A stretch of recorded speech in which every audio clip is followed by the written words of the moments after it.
अगर आपने एनपीएस में इन्वेस्ट किया हुआ है और आप उस पर मिलने वाले रिटर्न से सेटिस्फाइड नहीं हैं, तो आप अपने पेंशन फंड मैनेजर को आसानी से घर बैठे ऑनलाइन चेंज कर सकते हैं। वीडियो में आगे बढ़ने से पहले आपको यह जानना जरूरी है कि आप एनपीएस में दिए गए इन 10 पेंशन फंड मैनेजर्स में से किसे चुनना चाहते हैं। यदि आपने इन 10 पेंशन फंड मैनेजर्स में से किसी एक को चूज कर लिया है, तो आप वीडियो को थोड़ा सा स्किप कर मेन प्रोसीजर पर चले जाइए।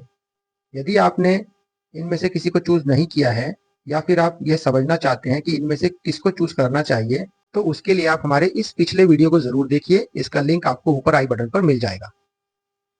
अपने पेंशन फंड मैनेजर को बदलने के लिए आपको गूगल क्रोम पर जाना है और टाइप करना है NSDL CRA लॉगिन। यहाँ पर आपने CRANSDL.com के लिंक पर क्लिक करना है। इस वेबसाइट पर राइट साइड में आपको अपनी डिटेल्स फिल कर दी हैं। यहाँ एनपीएस या यूपीएस में से आपको एनपीएस को सेलेक्ट करना है। फिर अपना 12 अंकों वाला यूजर आईडी डाल दें और साथ में आपका जो पासवर्ड है वो भी डाल दें। फिर कैप्चा में दिए गए नंबर को कैलकुलेट कर एंटर करें और आई अंडरस्टैंड वाले बॉक्स पर क्लिक कर सबमिट कर दीजिए। इसके बाद ये जो टैब खुला है, इसमें आपको आई एग्री पर क्लिक करने के बाद आप अपने प्रोटेन अकाउंट के मेन पेज पर पहुंच जाएंगे। यहाँ लेफ्ट साइड पर ऊपर मेक ट्रांजैक्शन पर क्लिक करें और स्क्रॉल डाउन करके चेंज पीएफएम असेट क्लास पर क्लिक करें। इसके बाद investment choice change request page पर आ जाएंगे। यहाँ आपने टीयर टाइप में टीयर 1 को सेलेक्ट कर सबमिट कर देना है।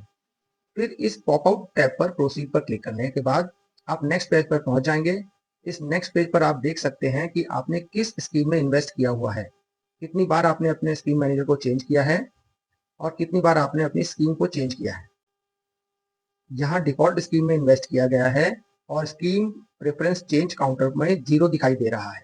इसका मतलब है कि इस अकाउंट पर एक बार भी पेंशन फंड मैनेजर को चेंज नहीं किया गया है और ना ही पेंशन स्कीम को चेंज किया गया है। यहाँ पर आप सबमिट पर क्लिक कर दें। इसके बाद आप एक नए पेज पर पहुंच जाएंगे। इस नए पेज पर आपको न्यू इन्वेस्टमेंट स्कीम चॉइस के लिए 2 ऑप्शंस मिलते हैं। पहला है एक्टिव चॉइस और दूसरा है ऑटो चॉइस। ऑटो चॉइस में भी आपको आपकी एज के अनुसार 2 या 3 ऑप्शन दिखेंगे। यदि आपकी एज 35 साल या 35 साल से ज्यादा है तो आपको 3 ऑप्शन देखने के लिए मिलेंगे। यहाँ पर आपको 2 ऑप्शन देखने के लिए मिल रहे हैं। जो तीसरा ऑप्शन है उसका नाम है एग्रेसिव ऑटो चॉइस LC75। आप एक्टिव चॉइस या ऑटो चॉइस में से किसी भी एक चीज को सेलेक्ट कर सकते हैं।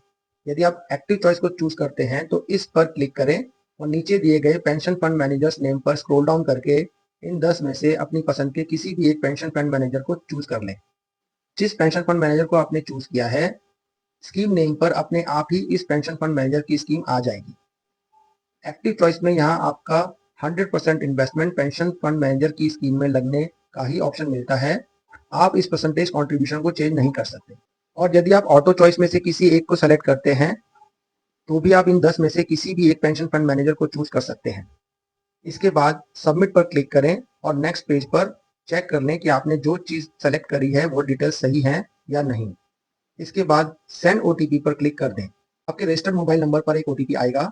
इस ओटीपी को यहाँ पर डालकर सबमिट कर दें। फॉर्म सबमिट कर देने के 3 दिन के भीतर आपकी रिक्वेस्ट प्रोसेस कर दी जाएगी और 3 दिन बाद आप चेक करेंगे आपने जो भी पेंशन फंड मैनेजर चूज किया होगा वो आपके प्रोटेन अकाउंट पर रिफ्लेक्ट कर रहा होगा। इस तरह घर बैठे आप आसानी से अपने एनपीएस अकाउंट का पेंशन फंड मैनेजर चेंज कर सकते हैं। यह सुविधा आपको एक फाइनेंशियल ईयर में एक बार मिलती है। अपने पेंशन फंड मैनेजर को लेकर यदि आपका कोई क्वेश्चन है तो आप हमें कमेंट बॉक्स में कमेंट करें और चैनल को लाइक सब्सक्राइब करना ना भूलें।